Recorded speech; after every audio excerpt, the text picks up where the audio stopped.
G'day. Bit of a landmark day today in that I finished putting all the parts together and did a few grinds and the drill grinder works. You know, as you expect it to, but at the same time it's always gratifying to have this thing you know, work. So today I'll be going on about the motor mount here. And as well as a few final assembly tips that I've got. We'll go from there. This is the original, the prototype, call it what you will. And you can see these brackets come up and then they curve around. You can do it that way if you want to. What I'm going to do is just basically go from that corner there up to a tangent point on the side of that curve, and then I'm just going to put a bend in these brackets down here to meet that. So that'll be straight-sided. Adds a tiny bit of weight, but at the same time it simplifies things because you don't have to try and get that bend. Adds a tiny bit of weight, but at the same time it simplifies things because you don't have to get that bend beautifully symmetrically with this one to match these parts. So you can just come along, bend, and it also means that you don't have to be as precise with making this part either, because it's a taper. It just means that if this is a little bit big, it sits out a bit further. If it's a little bit small, it sits in a little bit further. Big step here, just unbox the motor. Sorry, a disc guard that goes over the top, which we won't be needing. A stop bolt went through there, don't need that. I also don't need the receipt. I suspect that once I've finished with this, no one's going to be honouring any warranty about it anyway, so we'll take that out. The shaft here is held on with two circlips, so I'll knock that out, and then I need to cut away basically the plastic around there, possibly into here, don't know, have to have a look at that. This is slightly different from the grinder that my uncle used, but it's the same basic thing. If you haven't got, and this is one of the reasons I left this part till last, if you haven't got the Azito brand of grinder, then you may have to adapt this top plate to what you can get. There are plans, or there are drawings in the plans for a nut to hold the disc on, made out of metal. This one's plastic, but it looks like it's not too bad, so I'm going to leave that as it is at the moment. I'll put the drawings in case you do want to convert that to a metal arrangement, but that looks like it's all right. The one that my uncle built has got in the cutout on the part has got a slight recess. This hasn't got that lip. This is the motor mount bracket so far. It's made out of 10mm thick aluminium. The outside profile is, well, this part is pretty much as per the drawing. The inside, I wanted to check what the grinder was doing first, because, and particularly for those of you who won't be able to get the Azito grinder, which is used here, chainsaw grinder that's used, you may have to change that to suit. So I would suggest getting your chainsaw sharpener, taking it apart, getting the motor in the form that you need it, and then making up the mount to suit. The drawing's a little bit vague as to exactly where the mounting holes go on this, so I'm just going to make a best guess. The motor has got 3 holes, and they look to me like they are 90 degrees apart. These two go through the centre of the wheel, and that one's at 90 degrees to it. Based on that, I think what I'm going to do is I'll put that one on the centre line, and then I'll just space these two off to either side. Using the digital calipers, I've measured the boss size, zeroed and all that sort of thing to get the centre of those two, so I now know what the radius of that PCD is. So it's just a matter of working from there. I've drilled the 3 holes. Now, I made an assumption that these 2 holes were basically diametrically opposite themselves.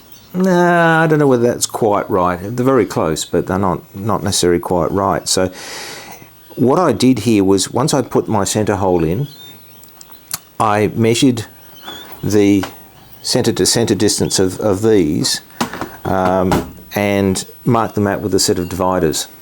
What I have done, there's some little spigots there around the screw holes. Now they're 7.3, so I've drilled some 7.5 holes there, and they're going to locate. Similarly, the drawing says that that's going to be a 5mm hole. Well, when I measured that, that's 4. And really, I think I prefer not to take too much plastic out of this, so I'm going to make mine 4. So that's what I've drilled here. It's a 4 through hole with a counter bore or counter drill of 7.5. Doesn't have to be deep. But what that enables me to do is then set that up on there and just check that everything is hunky and dory. Which, you know, it is. I still need to bore that out. Now, to find the centre of this, to set up on a boring head or to set up on a lathe, what I've done before I cut this middle piece out is I measured where the centre is on my centre line, and so from that scribed line I need to go 108 down. I can either set that up like that, or what I think I'll probably end up doing is putting a bit of masking tape or something across here, measuring down that 108 and scribing that line to sort of put the centre on a bit of masking tape, and then set that up on the mill so I can get the boring head centre on that spot and come around and clean that up. Here I am all centred up and well, ready to set up the boring head, really. I did use the bit of masking tape. Now, for those of you who are horrified at the thought of using masking tape, you can choose your own method to do this, possibly indicate off the sides and off the back. But for this is just a clearance hole, it's nothing terribly precise, and the masking tape works well. I did check that with some dividers just to make sure that it's equidistant from the holes. If you like the idea but don't like the idea of masking tape, there's nothing saying you can't use a thin bit of sheet metal or something like that. But the big advantage of cutting this out with a saw is that if you consider boring that out, even if you started off with a reasonable sized hole saw or something like that, it's going to take quite some time. So you're far better off, you know, cutting out that material and then boring what's left. You know, you've then got a slug which you might be able to use for something else anyway. But this is just a way of you know, finding a centre. I mean, the centre is really defined by that line and the distance from that cross line there back to here. So you know, you could do it that way if you wanted to. But the nice thing is that I can just pull that off, or even just let the boring head, you know, plunge straight into that, and it's not going to damage anything.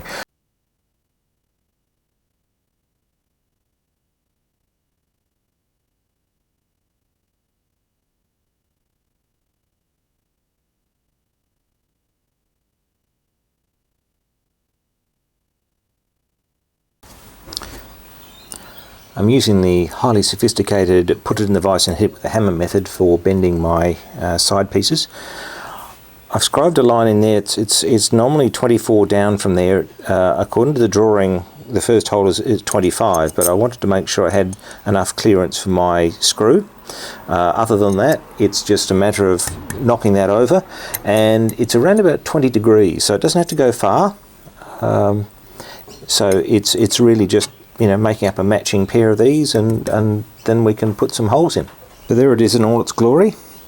I did the time-honoured technique of drilling and tapping a hole, and then bolting the bracket in place, spotting through with the drill the size of the hole, and then, you know, drilling and tapping the other ones to make sure I got everything lined up. I have to play with this a little bit because between there is 75.6 and it needs to be 75, 74 and a half. So I'll need to probably rebend those just a little bit further down, but that's all right. In place, looks all right, certainly works. I'll need to put some form of stop in here to stop that going right the way down, because well, I don't like it. It bangs into this tube, so I need to fix that. I've discovered that I'm suddenly short of a lot of screws that I need, but without screws that clears all the bracketry and all that sort of thing, so that's all good. So I'll be able to drill those out, put in an M4 screw. That one I'm not quite sure what I'll do. Hopefully I'll be able to tap that for an M4, but we'll see. So that's basically this bit done. All I need to do now is put that bracket on that holds all this stuff, and, you know, I'll be pretty much done. I'm sorry, the camera angle isn't all that flash, but I'm a bit pressed for space in this little corner of the shed. So basically I've got all my bits and pieces here bolted together. I've just used some nuts and bolts because, as I said, I'm short the fastness I should have. What I wanted to do was just basically set this up. This is the largest size drill bit I've got, or that I'd be sharpening in here, which is a 13mm. If you recall, I put some slots in this little finger plate. Now what I wanted to do was basically check that when this was set up like this, that cutting edge was vertical, because that's what the wheel is going to be cutting, and if it's on an angle, it's going to do weird things. So this is basically the setup. So I wanted to check that was vertical. It looks like it needs to come over this way just a smidge. So when you're setting yours up, get a straight edge in, or a rule like this or something like that, and just check that flute is lined up with the edge. The next thing that I need to do is position this on the base, and just work out how much in or out this has to come and what height it has to be.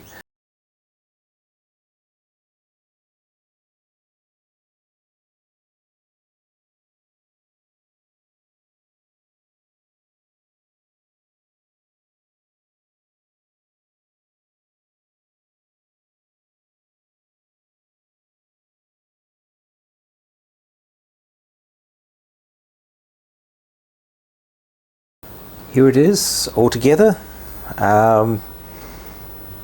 pretty much complete. I still need to put some graduations on here and probably paint it, but apart from that, it's together. It functions, it sharpens drills. So a couple of things I've done here, and a couple of things to make a note of. I've hardened and tempered the finger here. I was aiming for a straw yellow temper, but it went a bit far for that, so it's a blue, dark blue temper. That's okay. The main thing is it's hardened, so it's not going to be cut by the drill bits.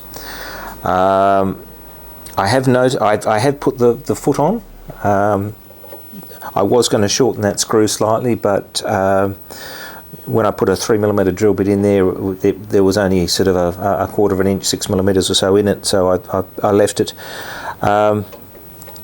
A bit fiddly doing that, and so I had to put my button up, drill slightly off centre with a centre drill to give myself a divot to work into, and then drill through. So that's one way of doing that. I made this a little bit longer. I'm still toying with the idea of maybe cutting that stud off and making a new one up and just moving it back a little bit. And the reason for that is that this pivots around the centre of this bolt, and that, as it is maybe it's a millimetre in advance of that.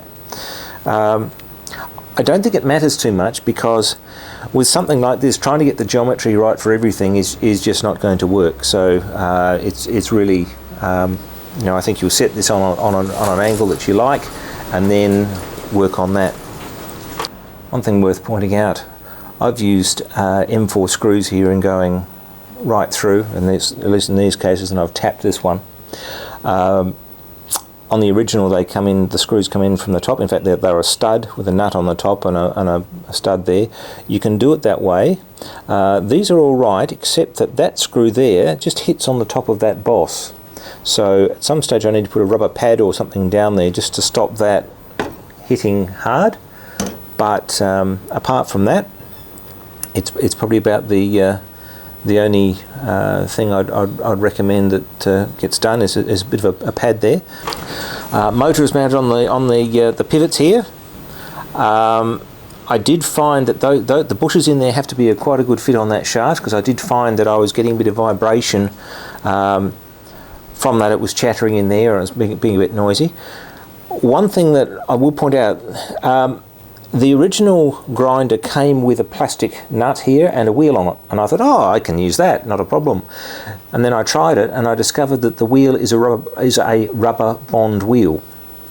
For those not familiar with grinding wheels, there's various ways of holding the grits together, and one of them is using a rubber compound, and it stinks. So what I've done here is I've made up a nut and stud arrangement as per the drawings. However, this one I don't know where my uncle got this disc from, but that's 40 millimeters. Here I can't fit 40, I've had to go for 32. So whereas the thread there is 16 millimeters, 5/8 UNF, I think, about 18 TPI from memory. And so I eventually settled on 1/2 inch UNF, which is about 20 TPI, just because I needed the space for the 2 holes there. So I couldn't go 16, otherwise they had to chew into the holes. The shaft itself is 8, and so I couldn't go too much smaller than 1/2 inch.